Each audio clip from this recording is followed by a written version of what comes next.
Kita ulangi, dosa yang paling besar di antara dosa-dosa yang paling besar adalah kesyirikan.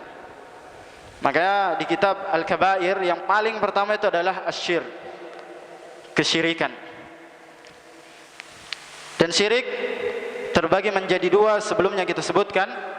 Yang pertama asyirkul asghar, syirik yang paling kecil, syirik yang paling susah untuk dideteksi, syirik yang bisa menghinggap kepada seluruh manusia, yakni ar-riya, syirik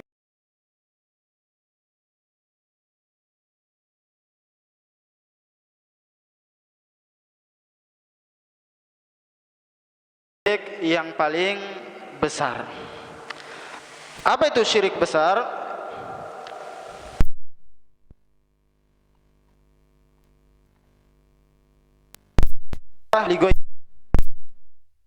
Memalingkan salah satu ibadah kepada selain Allah Subhanahu wa taala. Minal kubur wal jin, baik itu ibadah itu dipalingkan kepada penghuni kubur atau jin. Jadi dipalingkan kepada penghuni kubur dan kepada para jin. Wasyayatin, dan setan-setan. Wal khaufu minal mauta awil jin awis syayatin an yadurruhu au yumriduh, dan takut kepada kematian, kemudian takut kepada jin. Ini dalam rangka nanti kita sebutkan takutnya seperti apa. Awis syayatin, atau takut kepada setan-setan, sehingga dia meyakini bahwasanya hal tersebut bisa membahayakannya atau memberikan penyakit kepadanya, sehingga dia takut. Wa raja'a ghairillah, dan berharap kepada selain Allah, fima la yaqdiruna alaihi, terhadap sesuatu yang mereka tidak mampu terhadapnya. Min qada'il hajat, jadi ada yang berharap kepada selain Allah, dan di mana makhluk itu tidak mampu untuk mengabulkan hajatnya, tapi dia tetap berharap kepada selain Allah. Wa tafrijil al-kurubat, dan berharap segala kesusahannya dihilangkan.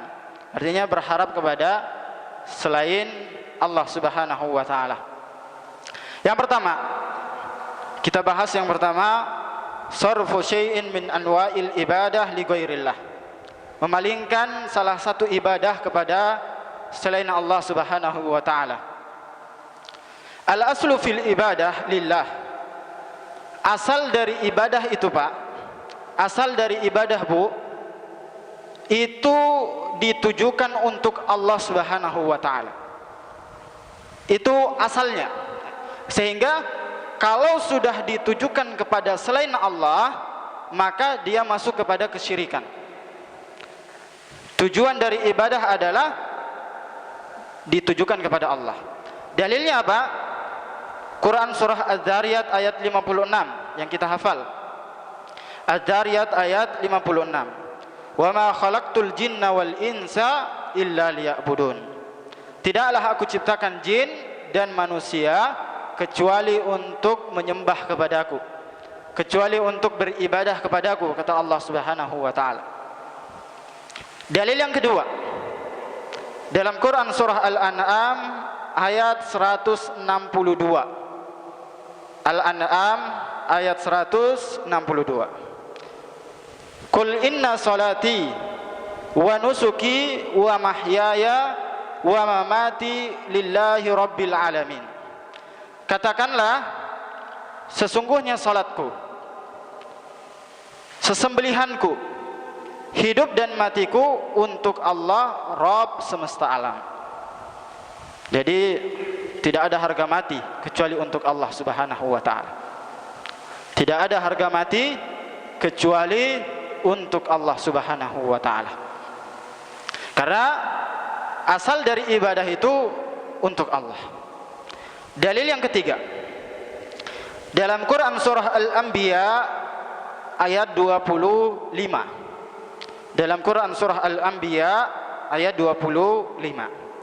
Wa ma arsalna min qablika min rasulin illa nuhi ilaih annahu la ilaha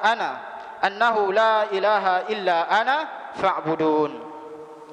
Tidaklah kami utus dari sebelummu rasul-rasul kecuali diwahyukan kepada mereka bahwasanya tidak ada ilah yang benar kecuali saya, kata Allah, fa'budun, dan sembahlah aku.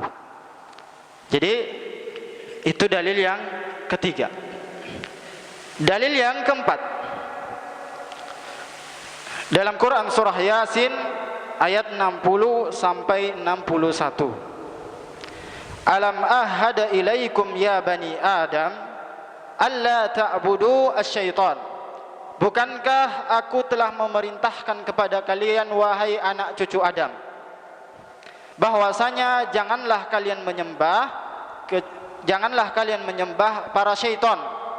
Innahu lakum aduwwum mubin. Sungguhnya syaitan-syaitan adalah musuh bagi kalian. Wa ani'buduni, dan sembahlah aku. Hada siratum mustaqim. Ini adalah jalan yang paling lurus. 4 dalil ini sudah cukup rasanya. Sudah cukup menandakan bahwasanya kita sebagai seorang muslim, seluruh ibadah kita itu untuk Allah Subhanahu wa taala. Apabila kaidah yang kita sebutkan tadi, al-aslu fil ibadah lillah, asal dari ibadah itu untuk Allah, kemudian kita duakan, kita beribadah untuk Allah dan untuk makhluk, maka masuk kepada kesyirikan. Ya. Ini kuncinya ini. Seperti sholat, kita niatnya sholat, kemudian ada juga dibarengi niatan untuk Allah dan niatan untuk makhluk.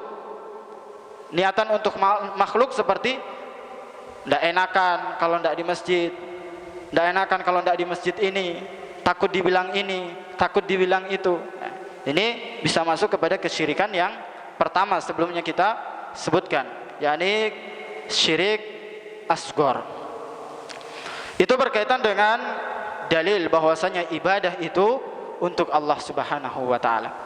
Kita masuk kepada makna al-ibadah. Apa itu ibadah?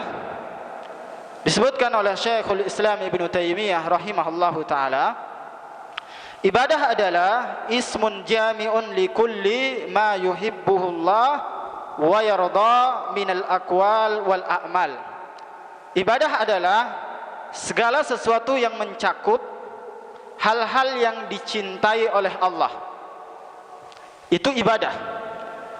Allah suka kita memberi, itu ibadah. Allah suka hambanya menolong, itu ibadah. Allah suka hambanya itu menghindarkan saudaranya dari mara bahaya, itu ibadah. Allah suka kita tersenyum kepada saudara yang lain, itu ibadah. Hal-hal yang dicintai oleh Allah Subhanahu wa taala, yang disebutkan dalam Al-Qur'an, yang disebutkan dalam hadis Nabi sallallahu alaihi wasallam, fahuwal ibadah. Maka itu adalah ibadah. Wa yardah, dan apa yang Allah ridhoi.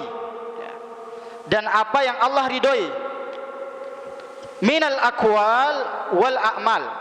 Baik itu dari perkataan, baik itu dari ucapan, al-batinah wa zahirah, ucapan yang secara batin dan ucapan secara zahir. Ini ibadah, Pak. Maka dari takrif ini kita bisa mengambil satu faedah, satu kesimpulan, bahwasanya ibadah itu sudah diatur oleh Allah.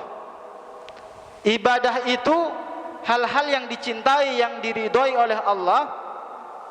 Dari apa? Dari Al-Quran dan apa yang dicontohkan oleh Nabi SAW. Itu baru disebut ibadah.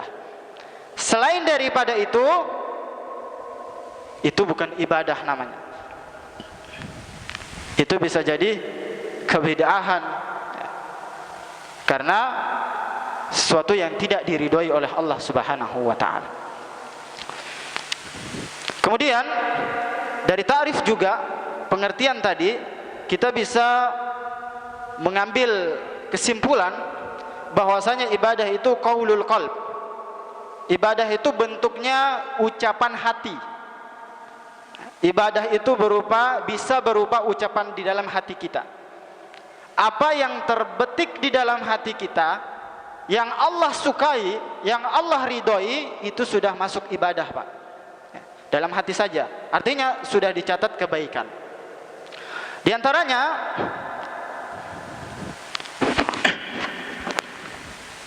wa huwa i'tiqad, di antaranya akidah yang kita yakini bahwasanya Allah satu-satunya Tuhan. Kemudian akidah yang kita yakini bahwasanya nabi kita adalah Nabi Muhammad sallallahu alaihi wasallam, maka ini termasuk ibadah. Kemudian ibadah itu bisa berupa qaulul lisan, ucapan yang terucap dari lisan, seperti berdakwah, mengajar, mendidik anak-anak, kemudian menegur, amar ma'ruf nahi mungkar, ini ibadah. Maka perkara tersebut yang disebut ibadah, maka itu ada ganjarannya dari Allah Subhanahu wa taala. Ada pahala yang disiapkan karena ibadah untuk Allah Subhanahu wa taala.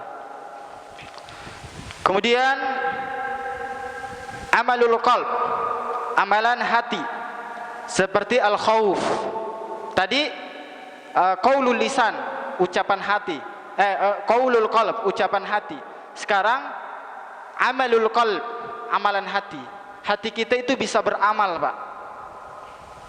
Sehingga kita diam di rumah saja, jadi hati kita bisa beramal. Seperti al-khauf, ar-raja, al-ikhlas, dan sebagainya. Seperti rasa takut, rasa harap untuk siapa, kemudian ikhlas untuk siapa. Itu semua amalan hati. Kemudian amalul jawarih, amalan anggota tubuh kita, anggota badan kita yang secara zahir terlihat. Seperti apa? Seperti sholat yang kita kerjakan, itu ibadah. Seperti puasa yang kita kerjakan menahan lapar, haji yang kita datang ke Mekah, kemudian jihad, kemudian berbuat baik kepada orang lain, kemudian husnul khuluq. Ini semua disebut dengan ibadah. Jadi ibadah itu kalau kesimpulannya ada qaulul qalb, ucapan lisan, ucapan hati, qaulul lisan, ucapan lisan, kemudian amalul qalb, amalan hati, dan amalul jawarih, dan amalan anggota badan. Itu disebut dengan hati. Tatkala seluruh yang kita sebutkan tadi, keempat-empatnya tadi ini, yang awalnya itu bertujuan hanya untuk Allah, ditujukan hanya untuk Allah Subhanahu wa taala, kemudian dipalingkan atau disertakan seperti sholat untuk Allah, kemudian disertakan kepada yang lainnya, maka masuk ke dalam kesyirikan. Entah dia masuk kepada syirik besar atau dia masuk kepada syirik kecil. Seperti apa, Pak? Di antara contohnya, kita mengambil contoh, ada dua orang masuk surga karena seekor lalat, dan masuk neraka karena seekor lalat. Hadisnya panjang. Suatu ketika ada dua laki-laki yang melewati perkampungan, dan di kampung itu tidak boleh lewat kecuali menyembelih kepada rajanya. Jadi ada yang ditumbalkan kepada rajanya itu. Yang satunya lewat bilang, saya tidak ada apa-apa, saya tidak ada hewan, saya tidak ada apa-apa yang saya korbankan. Qarrib walau dzubaban, dikatakan kepadanya, berkurbanlah, sembelihlah walau hanya seekor lalat. Jadi dicari lalat itu Pak, dia cari-cari lalat, akhirnya dapat, dipotong lalatnya, nggak tahu seperti apa disembelihnya, nggak pakai pisau giniin mungkin, dikasih kepada rajanya, akhirnya dipersilahkan lewat, dan orang ini meninggal dunia, masuk ke dalam neraka. Masuk ke dalam neraka. Yang awalnya sesembelihan itu hanya untuk Allah, kemudian dia berikan kepada makhluk. Makanya Allah mengikopnya, Allah menghukumnya dengan neraka. Itu Pak. Makanya menyembelih ini tidak sembarang. Terkadang kita lihat ada yang baru bangun rumah, biar rumahnya itu kedatangan rizki yang banyak, sembelih dulu 1 ekor kambing, atau sembelih 1 ekor ayam, darahnya dikeliling-kelilingi, dan berbagai macam akidah dan budaya yang tidak sesuai. Kemudian satu orangnya lewat lagi, dan dia berpegang teguh kepada apa yang dia yakini, tidak boleh menyembelih kecuali hanya untuk Allah Subhanahu wa taala, dan dia dibunuh pada saat itu, dan dia dakhalal jannah, dia masuk ke dalam surga Allah Subhanahu wa taala. Sepele memang Pak kelihatannya, sepele Bu kelihatannya, cuman lalat aja kok, nanti juga taubat. Iya, kalau umurnya cukup, tapi kalau tiba-tiba langsung mati di situ, habis berbuat kesyirikan, langsung masuk neraka. Karena Allah sudah sebutkan bahwasanya haram bagi mereka yang melakukan kesyirikan besar masuk ke dalam surga. Haram, bukan lagi mubah, bukan lagi makruh, tapi haram. Haram ya benar-benar dia ditinggalkan. Itu salah satu contoh bahwasanya ibadah seperti berkurban itu hanya untuk Allah Subhanahu wa taala, kemudian diserahkan kepada makhluk seperti jin, penghuni kubur, seperti penghuni pohon, penghuni rumah angker. Jadi terkadang kita dapati ada pohon besar, di bawahnya ada daging-daging, ada daging ayam, ada mungkin ikan juga ada, nasi apa namanya itu, yang gini tuh nasi kuning, yang diginiin tumpeng, nasi tumpeng. Yang herannya ada rokoknya. Untuk apa rokoknya? Kira-kira untuk rokoknya untuk apa? Kalau daging ya oke lah, ya mungkin jinnya mau daging kan. Siapa tahu rokok jinnya di alamnya lebih bagus daripada alam manusia. Kan jin kan punya alam sendiri. Nah, kita tidak tahu jin itu bagaimana mereka, apakah mereka juga ngerokok dan lain sebagainya. Siapa tahu jinnya punya rokok sendiri yang lebih berkualitas daripada rokok yang digini-gini nih. Rokok tembakau dan lain sebagainya. Nah, ini praktek kesyirikan yang masih ada di tanah air kita. Taib. Tadi makna dari ibadah. Ibadah itu, kita ulangi, ibadah itu untuk Allah. Kalau dipalingkan kepada penghuni kubur, baik itu jin dan syaitan dan lain sebagainya, maka ini tidak diperbolehkan. Ya. Banyak kita dapati kaum muslimin yang dia sengaja niat berbondong-bondong datang kepada kuburan-kuburan yang dianggap soleh, yang dianggap waliullah, sengaja datang, patungan, sewa bus, bahkan kita dapati. Saya pernah, dan ini sering saya ulang, saya pernah datang ke salah satu kuburan yang itu keramat, tapi cuman survei aja Pak, bukan ikut-ikutan, survei aja, lihat-lihat, dan itu miris sekali, miris Pak. Padahal kuburan itu rame, kuburan itu sekitar ya kira-kira 5 kapling lah. Jadi kuburan semua itu. Jadi ada makom-makomnya tersendiri kuburan itu. Masuk ke kuburan itu benar tidak boleh pakai sendal. Benar ini sesuai sunnah. Benar. Pas masuk cuci kaki dulu, suruh berwudu. Itu kita lapati ada yang minta jodoh. Minta jodoh, Pak. Jadi anak-anak kecil itu sudah dibawa ke sana, anak kecil itu. Biar anaknya tidak kena penyakit, biar anaknya sehat, umurnya panjang, dibawa ke sana.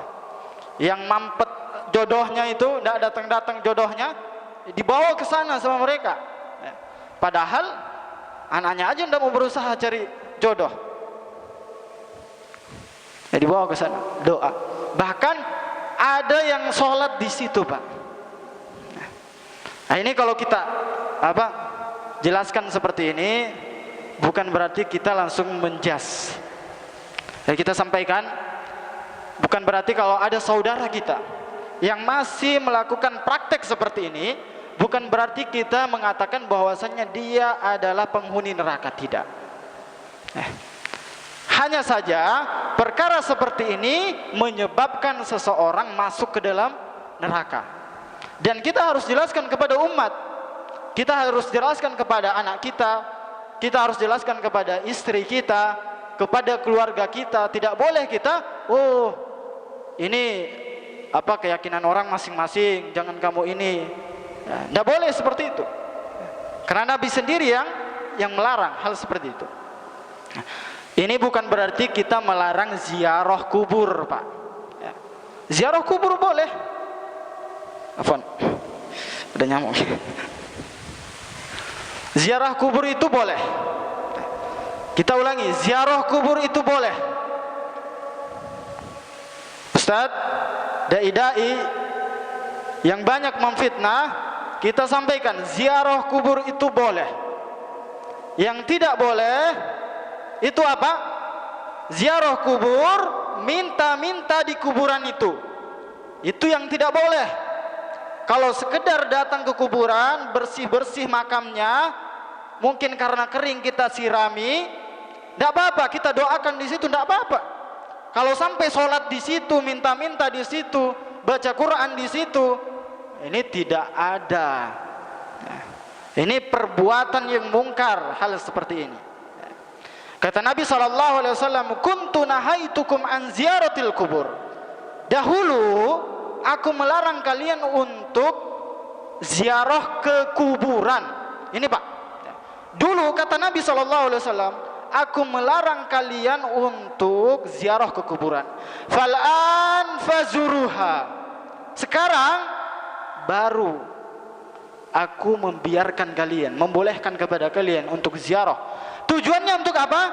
Satu aja tujuannya, Pak. Tujuannya bukan untuk minta-minta, bukan untuk mengkeramatkan, bukan untuk dan lain sebagainya. Tapi apa? Tudzakirukumul akhirah. Tujuannya satu, untuk mengingatkan kalian kepada akhirat. Karena akhirat itu pintu yang paling pertama adalah kuburan. Rumah kita yang paling pertama setelah kita meninggal dunia adalah kuburan. Makanya kalau kita dapati biasanya kita kalau ikut melayat, kita lihat mereka pernah hidup bersama orang-orang tua kita. Mereka pernah merasakan dunia. Dan kalau kita berpikir jernih, bahwasanya ini tempat kembali kita, tujuannya hanya untuk itu saja, bukan untuk beribadah. Apalagi berbondong-bondong datang ke kuburan ini, dibuatkan itu spanduk ziarah wali ini, ziarah wali itu, ditarik, didatangi ke rumah-rumahnya, bawa kotak amal. Ini panitianya untung besar ini. Makanya kata Ustaz Khalid Basalamah hafizahullah taala, proyek seperti ini sangat menguntungkan. Bahkan terjadi, Pak. Jadi Bapak kalau mau coba-coba Itu buat gundukan, taruh di situ. Makam wali ini, taruh kotak amal di situ.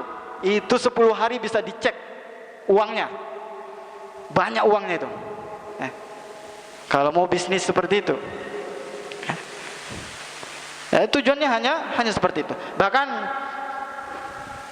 kita pernah salah satu tempat kita KKN waktu di Jember, ada satu kampung yang dia itu nyewa bus satu, dan satu gang itu ditagih Pak. Satu gang itu ditagih sekian untuk biaya transportasi. Jadi masing-masing didatangi rumahnya, masing-masing ngasih. Untuk ziarah itu, dan di bisnya sudah tertulis. Makanya antum kalau lihat di Jawa Timur seperti Surabaya bisa kita dapati itu bus-bus itu mangkrak di situ, nungguin jamaahnya nungguin penumpangnya untuk dapat uang, karena mereka berkelompok seperti ini ya, untuk ziarah seperti ini berkelompok. Dan kita sampaikan kembali bahwasanya ziarah kubur itu boleh ya. Yang tidak boleh adalah minta jodoh, minta uang, minta kelancaran rizki, minta apa segala macam, tidak diperbolehkan. Dan mengkeramatkan kuburan tersebut tidak diperbolehkan ya. Taib. Yang boleh adalah kita memahami adab-adab ziarah ya.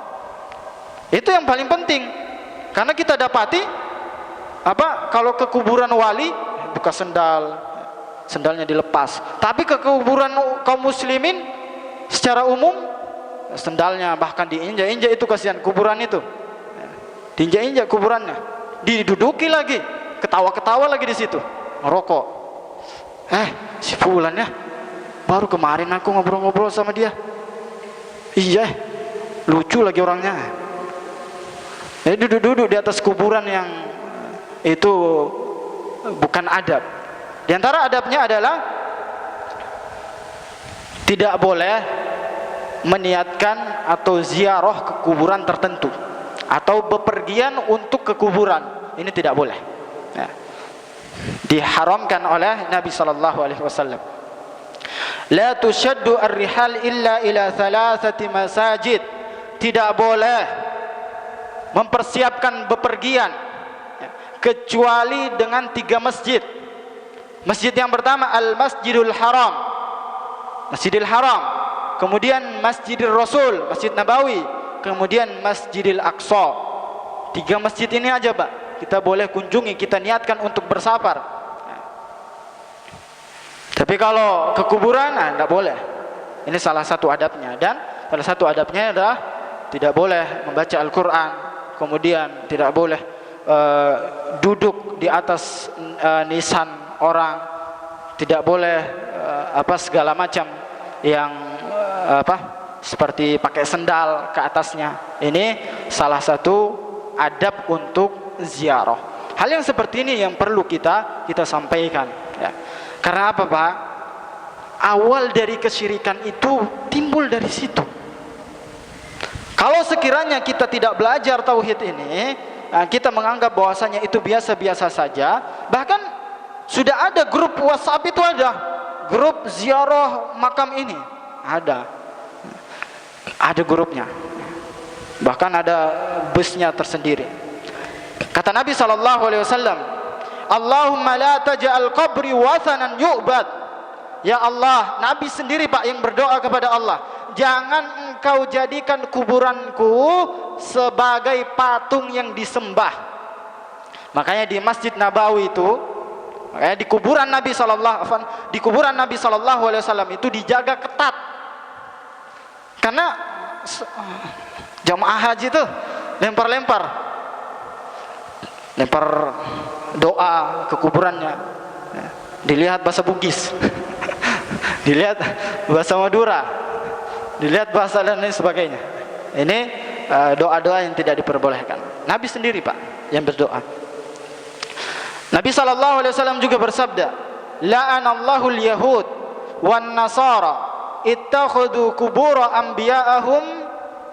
anbiya'ihim masajid yuhaddiru ma fa'alu. Semoga Allah melaknat, ini doa Nabi SAW, semoga Allah melaknat orang-orang Yahudi, melaknat orang-orang Nasara, karena mereka menjadikan kuburan-kuburan nabi-nabi mereka sebagai masjid. Masjid untuk apa, Pak? Untuk ibadah. Masjid itu untuk ibadah. Makanya disebutkan kubur anbiya'ihim masajid, dijadikan masjid, dijadikan tempat ibadah untuk mereka. Dan kita dapati kuburan-kuburan itu ramai sudah. Ada lampunya, ada tempat duduknya, ada kubahnya. Makanya Syekh Muhammad ibn Abdul Wahhab rahimahullahu taala memberantas kuburan-kuburan yang ada kubahnya.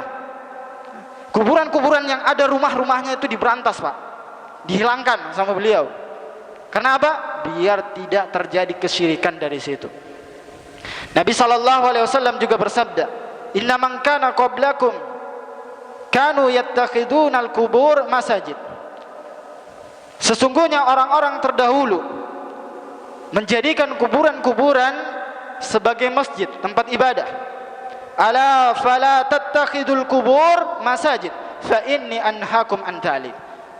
Ketahuilah, kalian jangan menjadikan kuburan-kuburan sebagai masjid, sebagai tempat ibadah, karena aku melarang kalian melakukan hal seperti itu. Hadis-hadis seperti ini harus kita sampaikan. Karena masjid sepi, kuburan rame. Masjid sepi, kuburan rame.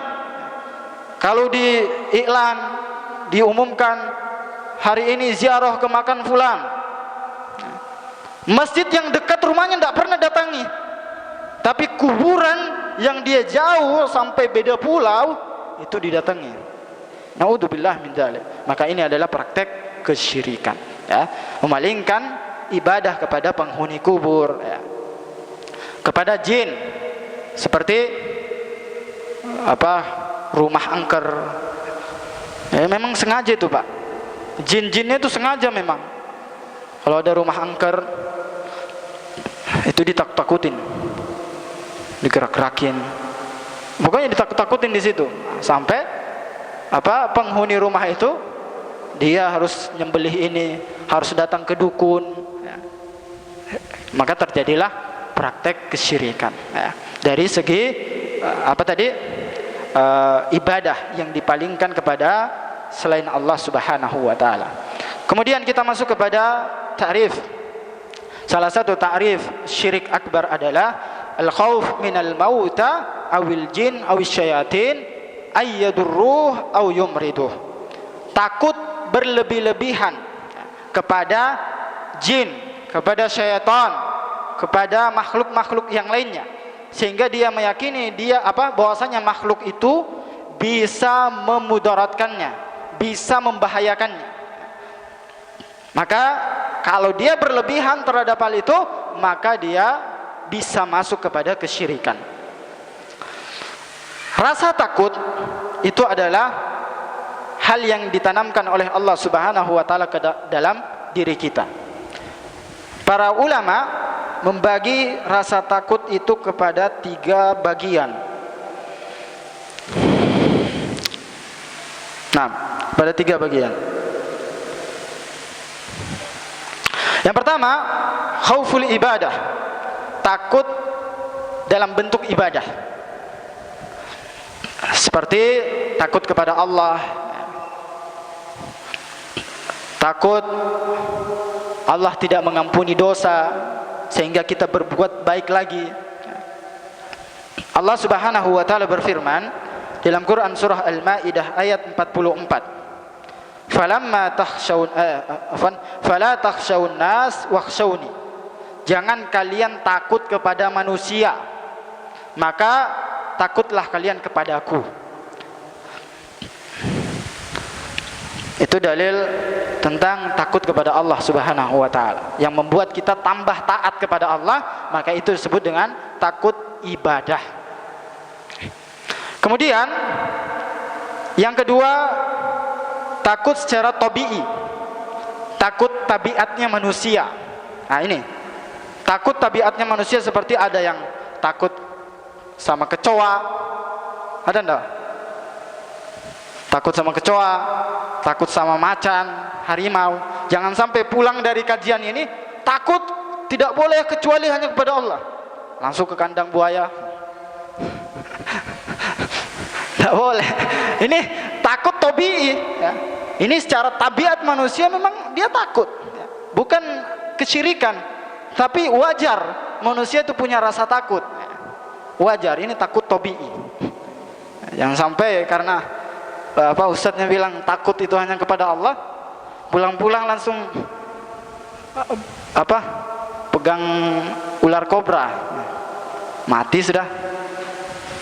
Nah, bukan begitu pengertiannya. Tapi takut tabii itu, ya, takut biasa. Ada yang takut ke cicak, ya, bukan takut, biasanya geli, ya. Ada yang takut ke ular, ada yang juga tidak takut sama ular, Panji Petualang. Tidak takut dia sama ular. Buaya dia cari-cari, jadi ularnya takut sama dia. Kalau biasanya hewan-hewan buas, ya, kita takuti. Dan itu hal yang wajar, hal yang wajar. Seperti Nabi Musa alaihi salam. Nabi Musa pernah takut, ya. Pernah takut. Karena apa? Karena beliau membunuh salah satu dari kaumnya Fir'aun, keturunannya Fir'aun, ya, warganya Fir'aun, dibunuhnya. Itu pun tidak sengaja, sekali tonjok mati. Sekali tonjok mati. Akhirnya dalam Allah Subhanahu wa taala firman dalam Quran surah Al-Qasas ayat 18. Al-Qasas ayat 18. Fa asbaha fil madinati khaifa. Maka Nabi Musa alaihi salam setelah membunuh, beliau merasa takut karena beliau dikejar-kejar oleh pasukannya Fir'aun. Nah, merasa takut. Ini wajar. Wajar dia takut karena ingin ditangkap oleh pasukannya Fir'aun, dan ini wajar. Hal-hal yang wajar dalam diri kita takut itu tidak masuk kepada kesyirikan. Kemudian yang ketiga, khaufus sir, kan yakhafa sahibal qabr. Ini khaufus sir itu takut yang secara rahasia, dia takut kepada penghuni kubur. Takutnya apa? Takut penghuni kubur itu kualat. Nah, ini kalau datang ke makam ini, kamu jangan situ, kualat nanti kamu. Nah, ini syirik, Pak. Takut kualat, takut kena imbasnya, takut kena karma, takut kena petaka, nah, pada penghuni kubur itu, takut kepada jin, atau takut berlebihan kepada aulia, wali-wali Allah, karam, dan lain sebagainya. Allah Subhanahu wa taala berfirman dalam Quran surah Ali Imran ayat 175, innama dzalikumus syaitan yukhawwifu awliya'ah fala takhafuhum wa khafuni in kuntum mu'minin. Sungguhnya mereka itu adalah para syaitan-syaitannya Allah. Mereka menakut-takuti para wali-walinya Allah. Maka janganlah kalian takut kepada mereka, dan takutlah kepadaku jika kalian orang-orang yang beriman. Rasa takut itu ada 3. Takut yang secara ibadah, takut kepada Allah Subhanahu wa taala. Kemudian takut tabii, kemudian takut yang menjerumuskan kepada kesyirikan. Nah, kalau takut ibadah juga bisa masuk kepada kesyirikan, Pak.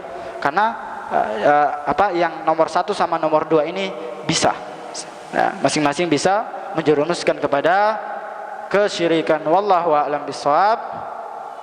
Ini yang bisa kita sampaikan terkait syirik al-akbar. Insyaallah pengarang rahimahullahu taala menyebutkan nanti jenis-jenis kesyirikan, tapi tidak secara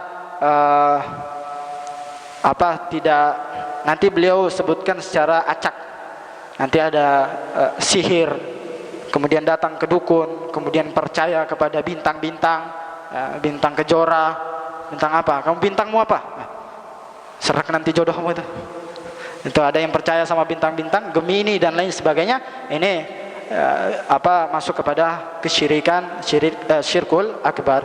Wallahu a'lam bishawab. Ini yang bisa kita sampaikan pada malam hari ini, semoga bermanfaat untuk diri kami pribadi dan untuk jamaah sekalian. Kita tutup, subhanakallahumma bihamdik asyhadu an la ilaha illa anta astaghfiruka wa atubu ilaik. Assalamualaikum warahmatullahi wabarakatuh.